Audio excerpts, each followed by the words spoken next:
everyone, welcome to episode 2 of SaaS Leaders Lounge, and today we have a special guest, Joe Aurilia Jr.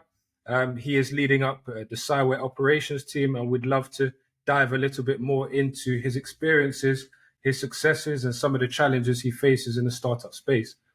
Hi, Joe, how are you doing? I'm doing well, Paris. Thank you for having me here. It's a pleasure to be here today. Perfect. And as I said, I'd love just to hear a bit more about, your transition in the early days. I know for many guests, they won't know that you came from a more technical background as enterprise architect, and now you've made that smooth transition into operations. So if you could just give us a bit of an overview about your background and your career to date. Yeah, I'd be happy to. Certainly kind of began life as a pure technologist. And to be honest, I still love it. Everything technical still makes me very happy. I think that every role you have today, whether you are an operations or project manager, architect, sales, there's a very strong technical component. So being able to weave a technical past into a generally non-technical role, I think it's something we'll probably see a lot of folks do over time, right? We have more education, schools going on with coding from early on, technology. I think it's certainly something we'll see a lot more often. For me, certainly having the early days, heavy coding, heavy enterprise architecture, you really get to look at the building of systems. How do you create something from scratch? How do you make business processes and workflows automate so that humans can do other more arduous tasks, right? When you're looking at the operation side, you're doing the same thing. We're just blending in the technology component. So it sort of is, I think, a good walkthrough from one to the other. You're just using the technology base to help power some of those business processes and think about things a little bit more through the lens of how to automate, how to scale, how to enable humans to do the things that only humans can do. I totally understand. And I guess with the input of AI in today's society and within many technology companies, as you said, there's a heavy emphasis on people doing the stuff that they're great at and not maybe relying too much on AI, there. But in the last 12 or 15 years, then how would you say that the roles kind of changed for yourself and people in operations generally? I think, we've sort of inundated ourselves with way more technology than we expected, right? If you go back to your earlier days, go back a decade or two, you were doing the same things in general, but you were focusing more on what is the ask? What is the project asking you to do? Now we have all of these tools surrounding our lives that are supposed to help us and do in some fashion, but each comes with a tax, right? There's an integration tax, there's a thought tax, there's a let's get the red dot on the bottom of our screens away tax. So we have to understand that there's way more, let's say, old-fashioned paperwork to do just to get the job done. Did you send the right flags, the right emails, the right task updates, Slacks? So there's just a lot more expectation to have a heavier communication and collaboration along with the actual project work. So I think over time we've sort of elevated the requirement for employees to do even more in the mission of trying to do less, right? So it's funny, we try to enable them, we try to give them an easier path, but in doing so, there's also a lot more things every day to touch and prod and tweak in order to keep up all that global communication. So it's not a negative per se, but it's an interesting part of thinking about how someone's time is actually taken up now versus how it was, a decade or two ago. And at Cyware, I guess being a couple of hundred people company in size, your roles change slightly in terms of the different departments and teams that you've led and your involvement in day-to-day activities, and how has that impacted your ability to have more time to focus on some of the key areas of the business that maybe you didn't get to do in the earlier years? Yeah, for sure. I mean, I think probably in general for a lot of startups, as you're beginning early on in those very early days when you're getting those first few employees in the door, everyone's all hands on deck. You're doing everything. You're switching hats every 2 minutes to do a different function. And you're really about getting things in place, trying to make them work, trying to enable others to take work away from you and to be able to do their own function. As that matures over time and you move to 20 people, 50, you start to understand that, okay, people are doing their thing. That's great. That is accomplished. But now how do we make them do the thing better? How do we make collaboration happen more? How do we make efficiency happen? How do we make sure that we are aligning towards the goals that we want to do? So you switch your hat more from sort of individual contributor trying to dig in and do everything to more, playing chess and moving the pieces together and trying to strategize on how to move the ship in that right direction, how to coordinate the pieces so you can get to that next level of plateau that the business wants to get to. I know it was pretty interesting that you was, one of the first employees, if not the first employee at Cyware over in the US. And I'd love just to dive a little bit deeper into how that opportunity came about. And when you took on the role, I guess you knew, the size of the task at hand and what needed to be achieved. And you was all, for it. And I guess you knew you was going to be able to be successful in that role. Certainly. I was in a different industry beforehand. I was looking for a change, and I had got connected to this company through a series of networking conversations, right? Networking, very important. Everyone should do it.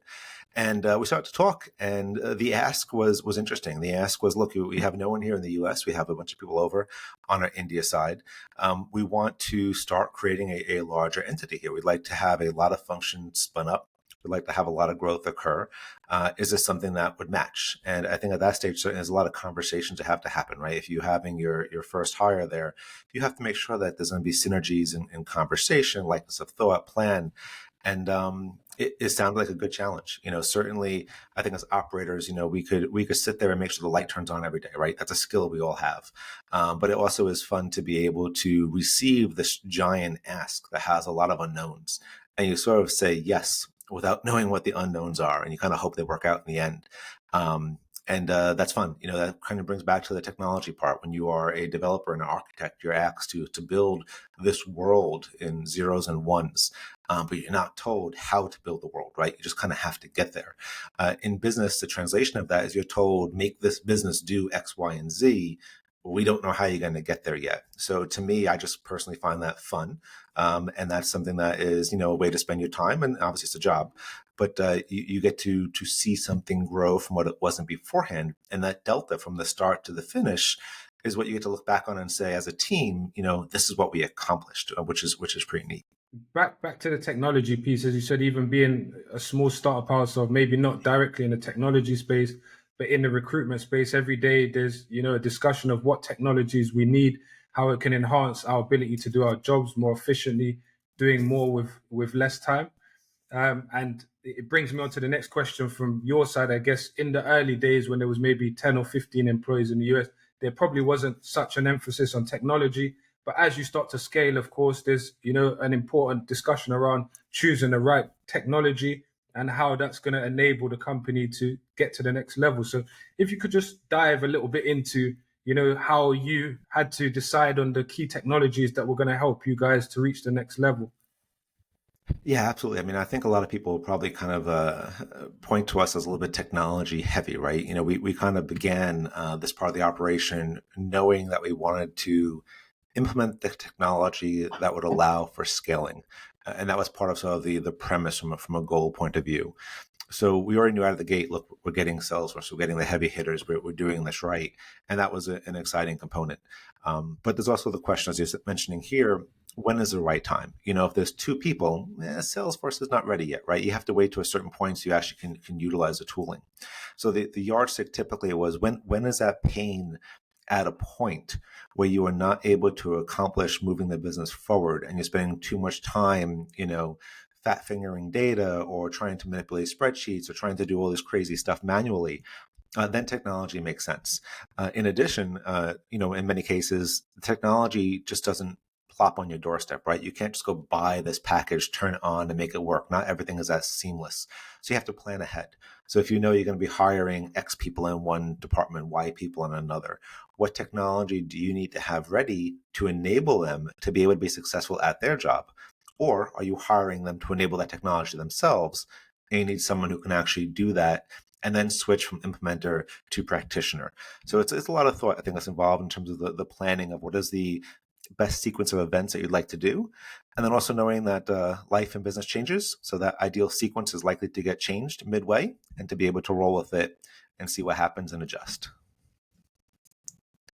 Perfect. That was nicely said. And from a perspective of Cyware being able to combine the right technology with, the right hires, I guess, as we all know in a startup, even for myself and my business partner, when we look to recruit people into our team, there's, a smaller margin for error, as when you're, picking the right person, and they need to be able to come in, make a massive impact and hit the ground running. And how was, you able to combine the technology with, the A-star players that you needed to really accelerate the business and be confident that they could be left to their devices to overachieve? Yeah, I think that's incredibly important, and it's honestly incredibly hard, right? There is no magic way to understand who is going to get along with who, and are you going to be able to do these things? And you compound that with being entirely remote, being global, this thing that we called COVID, obviously a big monkey wrench, into the equation. And when you're interviewing people, I remember we started early. We're doing just regular phone call conversations, like what you would normally do. And even before COVID started, I was thinking, this isn't efficient, right? Like we need to, if I can't sit down and talk with everyone, at least let's do a video call. You can just get so much more accomplished in that shorter period of time. And I think the most important part to your ask is less so the exact skills a person has, relatively depending on the role, but more so are they comfortable operating in chaos? Are they comfortable operating in the unknown? Such that when they have an ask or a question, they're relatively fearless to find that answer. So if they knew there's 200 people in the company and they don't know that answer and they can't find it, are they willing to go out and figure out who of those 200 people can answer that question? Or do they need the held to find the person of interest?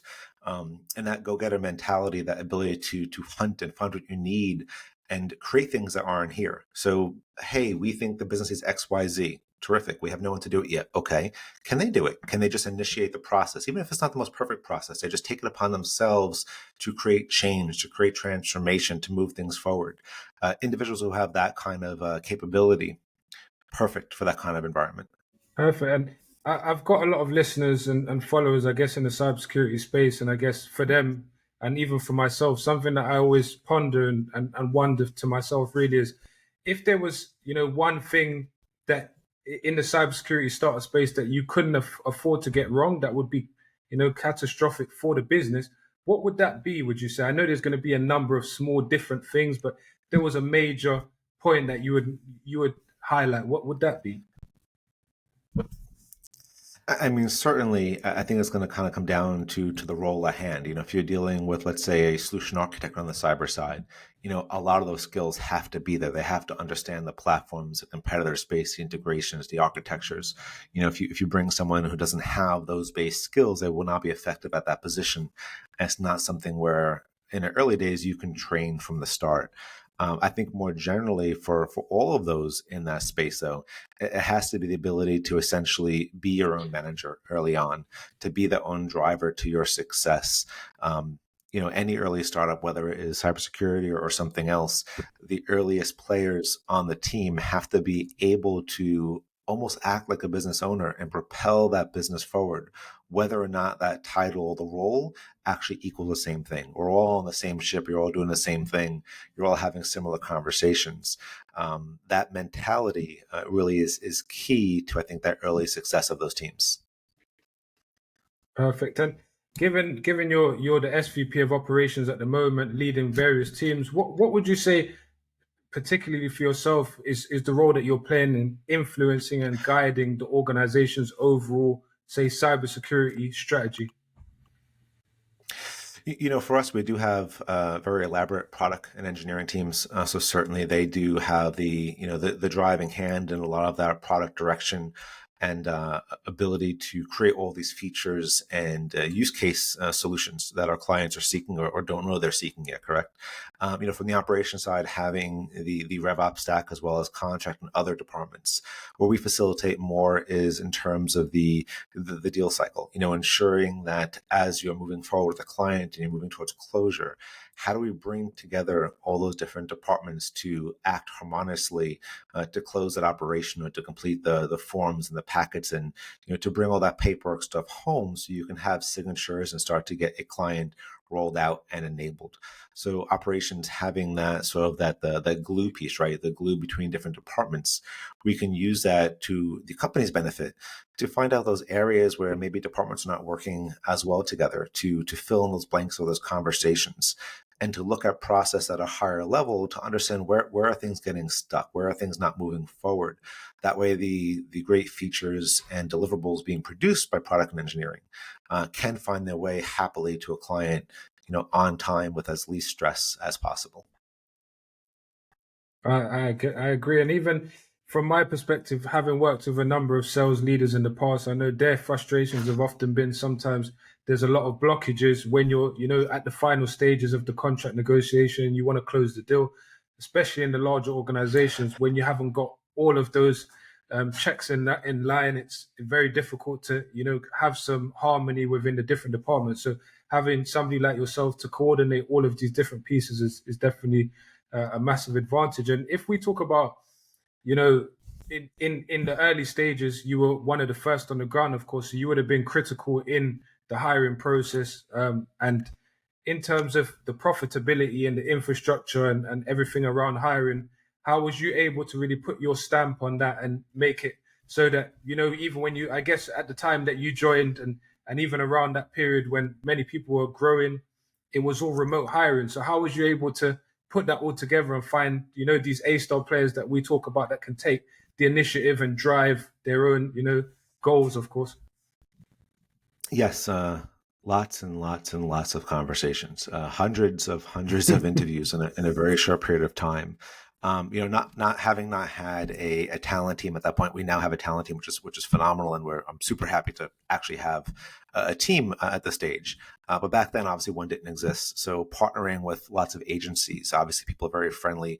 Finding those who are able to communicate well with us, understand our needs, our desires, at that startup phase, and using them as true partners in the business to help us move forward. Constantly iterating on what is the person that we want to acquire in the business. Meaning that first JD may not be the right JD. Let's not consider this to be something built in stone. Let's mature over time. As we talk to people, let's adjust the JD. Let's refine it. Let's build feedback in. Let's be honest with our partners, all our agencies who are helping us to recruit for talent. Let's share feedback bi-directionally.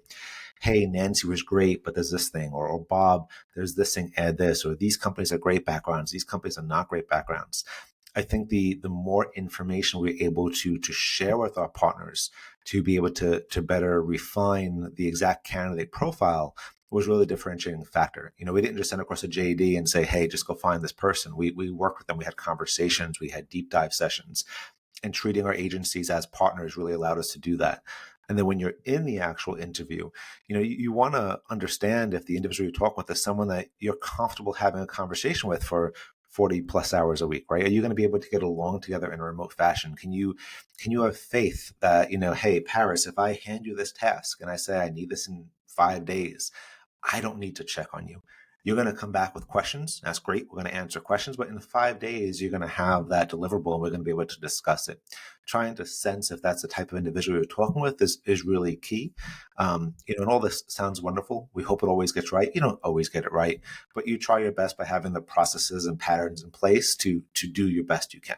To be honest, it was music to my ears what you said there, because this is, from a recruitment standpoint, something that's often frustrating for us is, you work with a company, for example, and they have a job spec, and sometimes all of the requirements that they have are almost unachievable or unrealistic.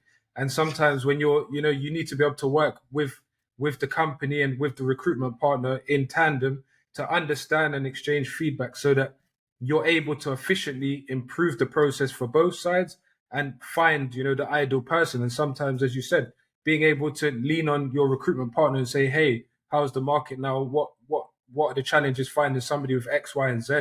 Maybe we can adjust this. Having that flexibility, going through the process, as you said, speaking with some top candidates allows you to kind of adjust the requirements to fit where you are as a company and your stage of growth, but also what the market has, in stock for people to look at and bring into their business, of course. And in terms of, something that I know you're massive on as well is remote working and empathy for leaders within the tech space. So I just want to ask from a perspective of your own, how important would you say this is to impacting growth of the people within the business, but also the organization as a whole with leaders and empathy and having that freedom of flexibility to work remotely? Certainly, I mean, working remotely has, many positives, also has, certain challenges. I think we're in a place with society in the world where it's not going away. We might tweak and modify it over time. But what we've kind of turned into is just a wholesale recognition that we all need to be adults in our professional life, right? So if you have certain tasks and responsibilities, being able to micromanage where you are every minute of the day is not realistic. We all know we have doctor's appointments, kid pickups, other activities that have to get done. They're not all, something what you get permission for these days that I'm going to do this, I'm going to do that. But there's an expectation that when you're needed, you're going to be there. There's an expectation that when you have certain deliverables, they're going to be completed, that you're going to be present and you're going to be responsive. Obviously, there's certain positions where that could never happen, right? Certain positions where you must be sitting at a desk. If you're in a call center and you're on from 9 to 5, then you must be there 9 to 5. In other positions where there is somewhat of a flexibility, I think we sort of need to understand that people do have these hybrid situations. But if we can come to a point where that responsibility is very mature and professional, it works out well for everyone. Now, not everyone can really do that. Not everyone is designed for that. And that's neither good nor bad. It just means that perhaps that role may not be the best fit. But for those who can, it could be very fruitful for both parties because it does alleviate stress. It allows a better personal life, allows a better work-life balance. And if you can find that harmonious relationship, then people tend to be a little bit happier when that occurs. Perfect. And from the outside, there's been some exciting news over the last few months that Cyware has gone through a recent round of funding, and that's going to enable a lot of investment into the product and R&D growth from a corporate perspective. But what are the plans that you see for the organization moving forward? Because I guess for me personally, I'd love to hear how you guys are positioning yourself in the market and looking to grow. It's been phenomenal. When I came in, they had just got their seed funding of $3 million back in 2019, and then through my time here, the team has been collectively able to achieve an A, a B, and a C for additional $70 million, which is just a phenomenal experience. In fact, the team was able to do an A and a B during COVID, which is just, I think, ridiculous, right? We're in lockdown. Everyone's having major personal complications, and the team was able to work so diligently to receive that, which I think is phenomenal. But as a package, I think the market is constantly changing, right? There's lots of activities, lots of external factors, lots of influencing. I think a point of maturity is when you're looking at your team, your package, your products, your applications, and you're using that funding to understand where can that future be? How can I meet those use cases of my clients? How can I gain market share? How can I be able to operationalize a business to be in that position where it's that business of tomorrow, not the business of the past. So I think that allows us to use that magnifying glass to ensure that success is forthcoming, that pieces are being moved along the chessboard to accommodate change and to be able to predict where we need to be. That's amazing. And for people that are in the go-to-market space, whether they're at manager level, director level, vice president level, what would be some key advice that people that are maybe looking to enhance their skills and be the best leader that they can be for their team, whether that's sales, pre-sales, architecture, RevOps, what would you say is the key advice that you would give them, and how could they really benefit from that advice? If we're going more general across such a wide range of roles that you kind of laid out there, I think just having conversations, excuse me, outside of your normal remit is really key. Don't be siloed to your individual team. Let your mind and your conversation wander to other areas of technology, process, education. Use that to sort of nourish your brain and be able to be creative with your thoughts. Even though it doesn't have always a direct relationship to what you're doing, that freedom of creativity allows, I think, your professional life to think of new ways to answer questions, to collaborate, to work with others. So kind of making that simpler, don't silo yourself down. If you're an architect, don't just talk to architects. If you're a project manager, don't just talk to project managers. Don't just focus on that education or that certification. Let the mind go through other disciplines, other conversations, network, build relationships. And that combined experience and input that you receive, I think will allow you to better collaborate with others, better think in your field. And the reason for saying that is we don't work in siloed teams anymore, right? You're never just one thing. Business isn't a factory. It's not like you're creating an iPhone. Everyone does one part of the assembly and they'll never change that part of their function, right? If they do 10 screws, they do 10 screws. They're never doing 11, they're never doing 12.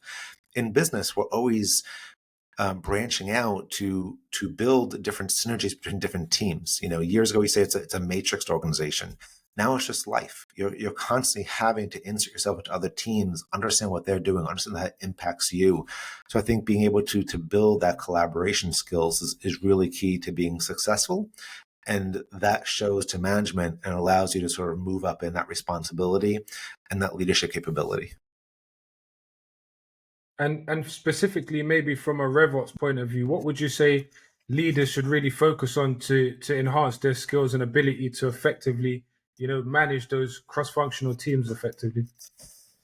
Yes, I mean, if you look at the RevOps landscape, there's a plethora of tools out there in the market, right? There's more tools we could probably iterate in an hour session here.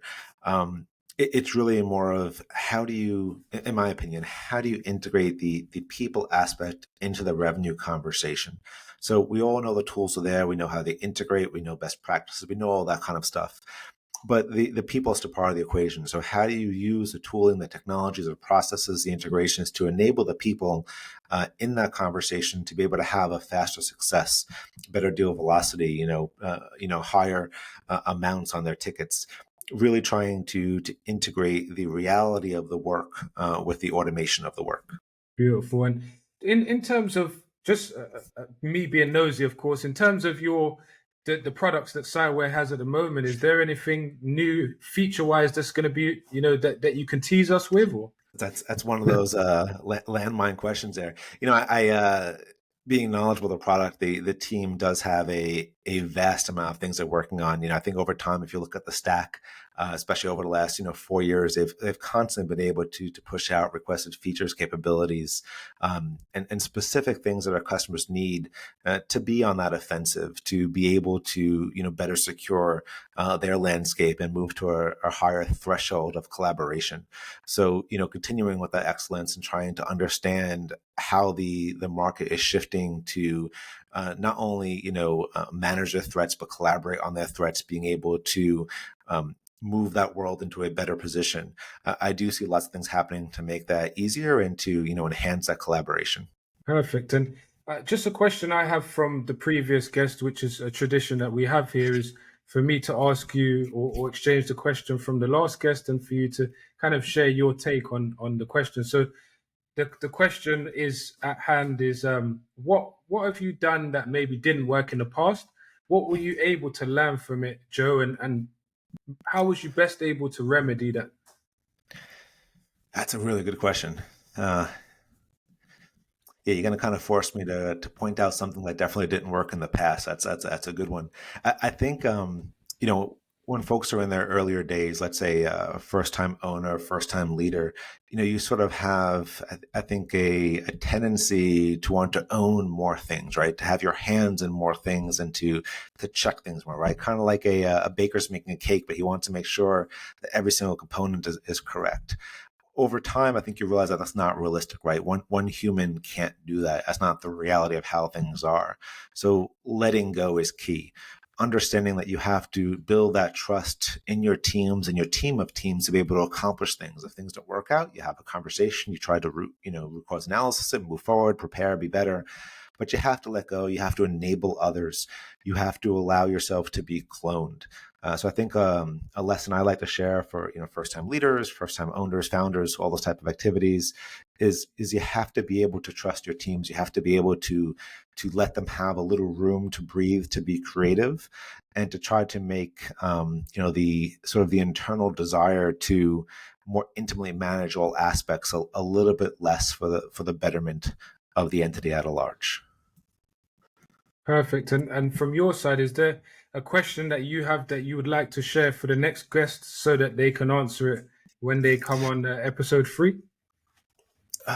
Yeah, I think, if we're looking at, let's say, more of a startup type company, so, before Series C, Series D kind of deal, how do you enable your team to have, continued professional learning? We all want the teams to be able to operate at their best level for our company. There's training on your product, there's training on your processes. But how do you enable that learning and that professional growth to occur in your teams, whether supported by the company or not? What do you do to allow others to, propel themselves forward? Interesting. And as we always end with quick fire questions, I just wanted to ask you 3 or 4 questions on the spot. We'll start with the first one, which is, what is your favorite sports team, Joe? That's gonna be a really tough one. My favorite. I wasn't brought up watching a lot of sports, so my favorite sports team is the favorite sports team of whoever's standing with me. So we'll get along. And secondly, what's your favorite food or meal specifically? Ooh, I'm probably gonna go with chicken parm. Chicken parm. We don't see that too often in the UK unless you go up north. It's a big hit over there. And the third question I have is holiday destination. I guess you've seen many places in your lifetime, but where would you say is kind of the best place you've ever visited? I'm probably gonna say Hawaii. There are some really nice views, wonderful hikes, great food. It's a great place to go visit.